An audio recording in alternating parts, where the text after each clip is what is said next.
Good evening and welcome to Mello TV. I'm your host, Nicole Hales. Thank you for joining us for this evening's discussion as we continue to look at the findings and break down the numbers from our Mello TV poll conducted by pollster and CEO of Johnson Survey Research Limited, Bill Johnson. We will this evening look at the two parties the Jamaican people say are in favor of, the Jamaica Labour Party or the People's National Party, and which they view as the most honest and least corrupt. We'll also be joined by political analyst Paul Bourne and political commentator Linton Gordon to dive deeper into the findings. Good evening, gentlemen, and thank you for joining us. Good evening, ma'am. Good evening.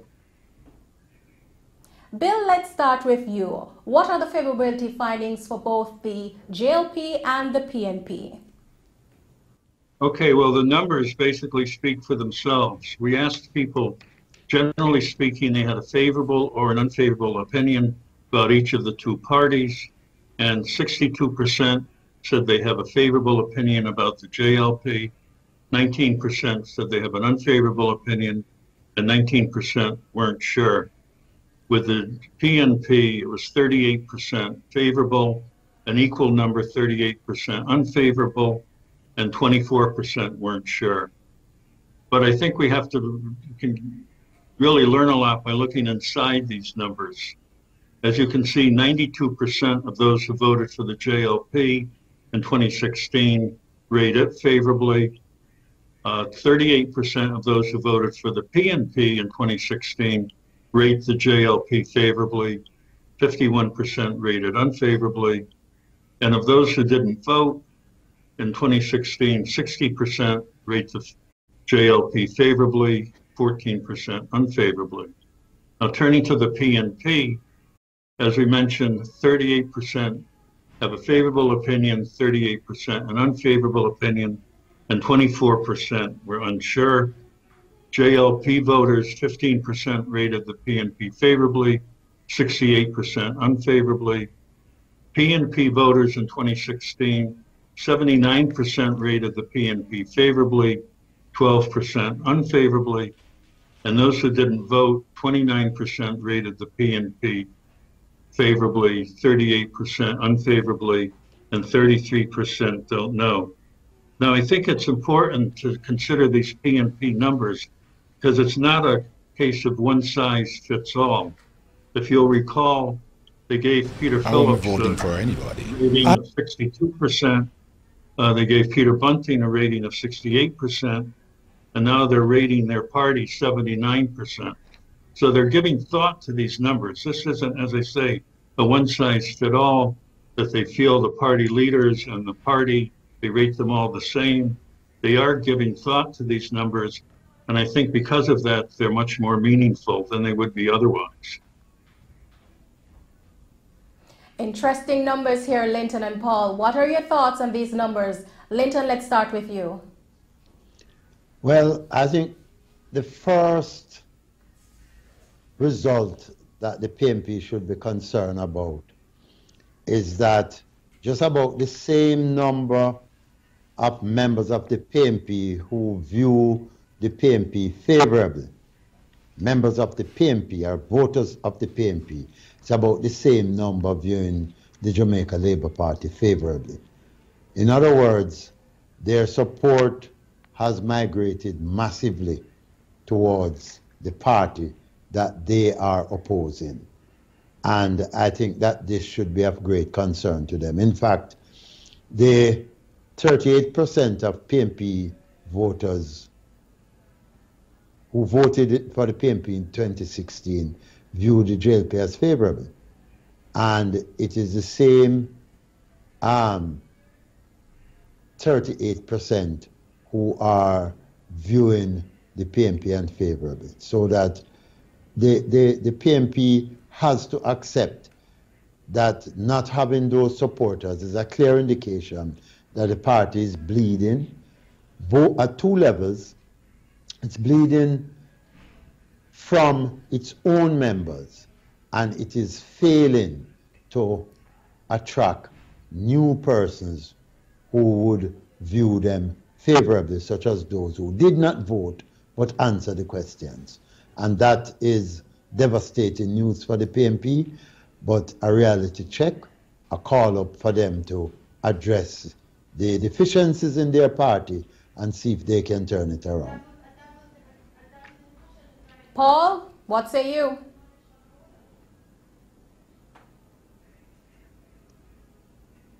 Because almost 2 times more of those who did not vote the last time saw the JLP as favorable compared to that of the People's National Party. And as I've always been mentioned is that that group of swing voters are key in watching to decide where the election is going to go. So the PNP is looking at these numbers. It will say to them that they have lost the confidence of those who did not vote the last time. Now, when you also compare the number of persons who vote for the JLP, who said that the JLP is favorable compared to those who vote for the PNP, it is clear to me that the PNP is losing their base. And that must be taken into consideration. I'm not sure if there's a party leader who is the issue or whatever, but something is going on to see an erosion of the PNP's base.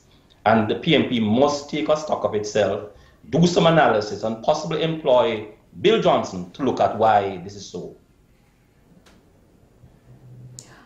What do you think about the persons who did not vote in the 2016 election and the high percentage there for the JLP? What does this say about both parties, and should they evaluate how those undecided voters are thinking and which direction they might go? Linton, let's start with you. Okay, well, if you look at the 2016 election, I think less than 50% of the electorate voted. I believe it was about 49%. Of that number, the parties got almost equal numbers. I believe the difference between the two parties at the end of the day, the JLP won the election by a margin of some 200,000 or 300,000 votes. It wasn't a huge swing, and this is why they won by 2 seats. What is happening now, and Paul alluded to it, is that since 2016, the JLP has been attracting more and more persons as supporters, including those who voted for the PNP, and this is why they have 38% of persons who voted for the PNP in 2016 seeing the JLP in a favorable light. On the other hand, the PNP is seeing a reduction in the support that they should be gathering, obtaining, or generating from persons who we can call swing voters, or persons who are not committed to any one party.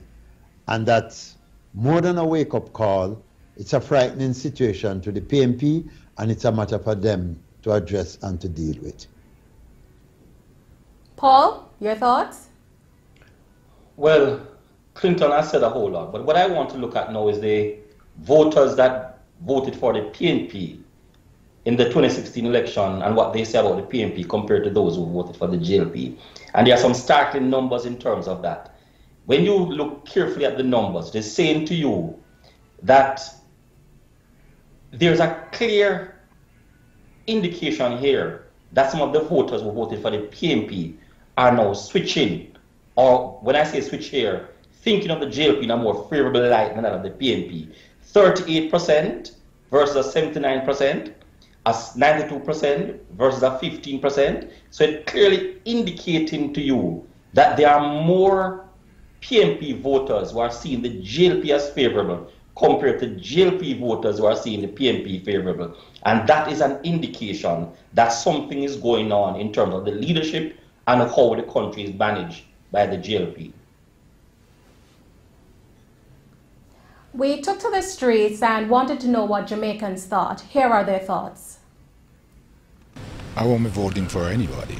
I want to think that the PNP is the less corrupt party. It's obvious to me that corruption exists in both parties, but the PNP is less corrupted than the JLP. He's a neutral man still, you know. But right now, two are going. The Jamaican Liberty are going good. Trust me. Back in the days, I look boy going back in the country. I was the PNP party was ruling. You see me? And to what me see, they not go on good still, to my point of view. My little boy growing up. None of the party not really honest to me, to what me assist still, you know. I never vote. I never vote yet. Because of the whole corruption thing, you just, you know, the Sagicor thing, the Jam crowd thing you hear. Basically, corruption is just, you know. My pick for the upcoming general election would be the JLP. I've seen them perform. I'm an economic conservative, and I believe in supporting the private sector to improve just the general economic well-being generally, because supporting the private sector increases salaries for persons and those things. So yeah, the JLP. I believe that there is some benefit that is accrued to the parties when they withhold certain information. Each of them, they want to spin something and fit it to their narrative. So I have to look at it like that. So I really can't tell you which one of them is more honest. And those are the thoughts from Jamaicans who answered to our Mello TV poll question. Now, Linton and Paul, let's look at the total unfavorability percentage for the Jamaica Labour Party. It's the same as persons who are not sure category. Should the JLP leadership be worried of those numbers? Linton, let's start with you. Both parties should be worried about any lack of support, no matter how marginal it is, because nobody can say for sure how an election will turn out. Until the day of the election, you can't be certain. And I think Bill is aware of instances where pollsters make their prediction or produce their poll result only to see the opposite occurring.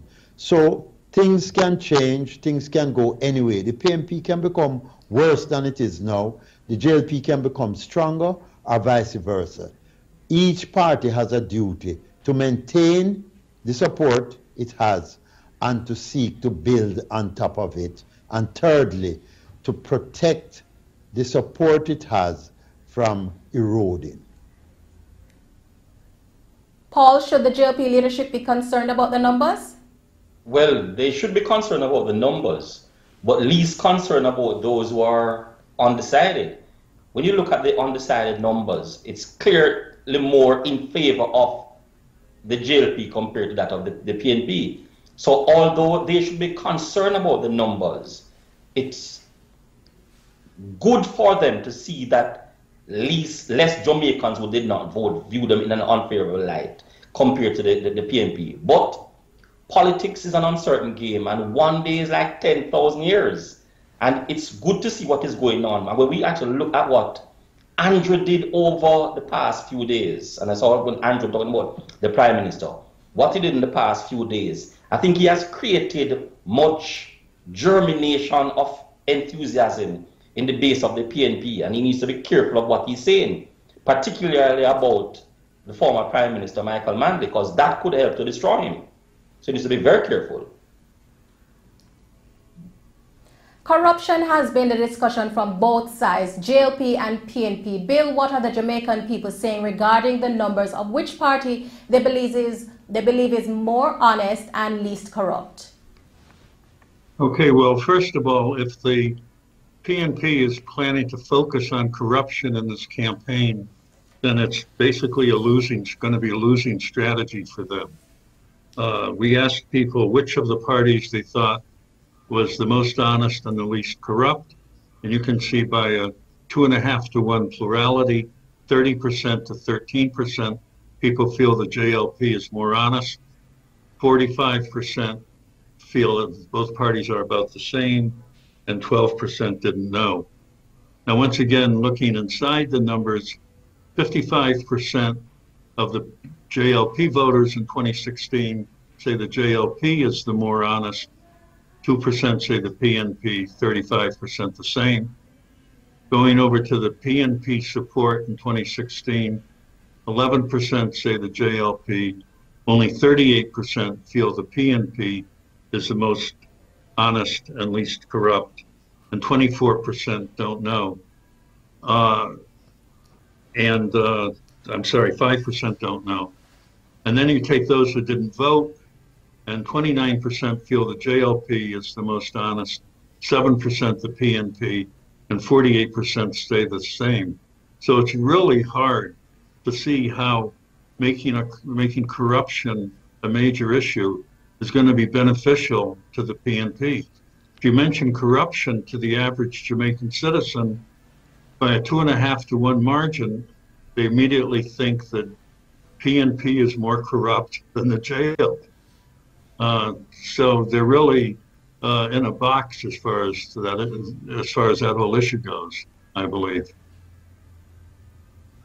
Linton and Paul, both parties are below 40%, and the numbers of the undecided and total percentage overall is 48% and 45% respectively. What does this say regarding the two parties? Paul, let's start with you. Well, Jamaicans are having a serious challenge in trying to sort of disaggregate this corruption issue by political party. Now, when you look at what number of persons who say the same, I'm startled by the number of persons who did not vote the last time, who said, listen, it's the same, 48%, almost 1 in every 2 Jamaicans who did not vote the last time has an equal balance in terms of the PNP and the JLP in terms of corruption. So people in Jamaica are distributing this corruption issue across the board. Therefore, the issue of corruption should not be the primary focus of none of the 2 political parties, and more so the People's National Party, who is in opposition. So if the PNP is going to be using the matter of corruption as its strong point, it's a losing and dead horse. Linton? The problem we have in Jamaica with corruption is that the vast majority of Jamaicans believe that corruption is a way of life, and most transactions they become involved in, they seek a way out to beat the system, quote unquote, beat the system and get the result they desire. I believe that the PNP is seen as more corrupt because they have been in office for a longer period and the JLP has just come in power. I wrote an article in 2011 asserting that both parties are corrupt. And I remember mentioning that the difference between the 2 parties boils down to their methodology. That the PNP has developed this craft and the skill of slicing the trough in a skillful way like a fruit cake, while the JLP tends to hunk it like a potato pudding, and it becomes obvious that they are feeding from the trough. But both of them, and the result has shown right across, 45% for JLP saying they are the same, 46% for PNP they are the same, and the largest number, 48% of those who never voted, said they are the same. So the country has accepted that these parties are corrupt. They do not cause it to influence how they vote, and therefore it's not going to be any factor of significance in the upcoming election. Gentlemen, how can both parties help the Jamaican people to have a greater view of honesty? Linton, let's start with you. There needs to be, first of all, a commitment by the leaders of both political parties to rid the country of corruption. It can be done, but there's no intention to do it. There's no intention in the JLP to do it, as we are seeing unfolding now. There's no intention in the PNP to do it, as we have seen unfolded. There are promises made when they are campaigning for power, but once they get in, they feed from the trough. And that has been the experience from the 70s, the 80s, the 90s, and we are now in the 2020, and it is going over and over and over. I believe it can be done, but we need a new breed of politicians who are genuinely committed to it. That breed does not exist in the current administration. That breed does not exist in the current opposition, and it never existed in the previous government.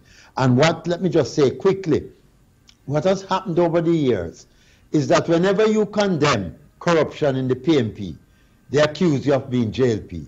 And when you condemn corruption in the JLP, you're accused of being PNP. But you are accused of doing a wrong when you speak out against corruption. And several of us have experienced that, unfortunately.